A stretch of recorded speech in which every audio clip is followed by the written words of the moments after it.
עובדיה כותב שצריך להגיד כל השנה יה שמע אביונך. למה? כי זו תפילה מאוד מאוד גדולה וזה עושה נחת רוח לקדוש ברוך הוא בשמיים. אנחנו נגיד יה שמע אביונך, שהקדוש ברוך הוא שחרר את כל החטופים מעזה ובמקום זה ייתן להם מכה שם בעזה שכל המחבלים ימותו. אז אני רוצה את כולם.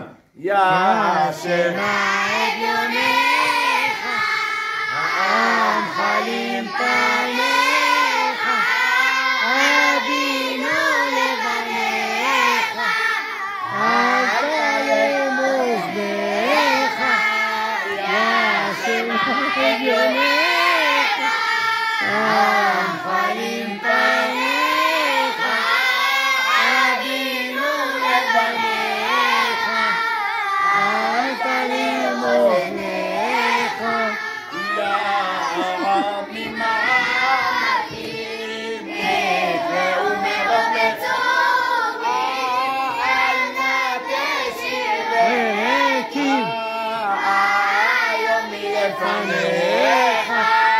יא שמע אביונך, העם חלים פניך, אבינו לבניך, אל תלם אוזניך, בדרך נכונה תבשרם היום סליחה, ובתפילת עמך أمسي محينك.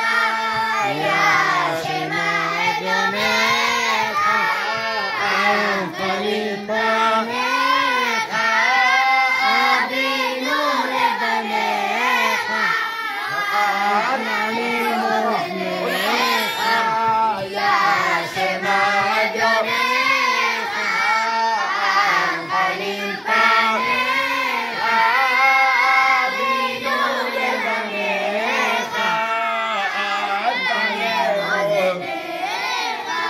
מי שברך אבותינו אברהם יצחק ויעקב וברך את חיילי צבא הגנה לישראל, שהקדוש ברוך הוא ייתן להם כוח, אמן, להכות באויבינו ובשונאינו, אמן, ויחזיר את כל השבויים וירפא את כל החולים, וכן יהי רצון ונאמר אמן.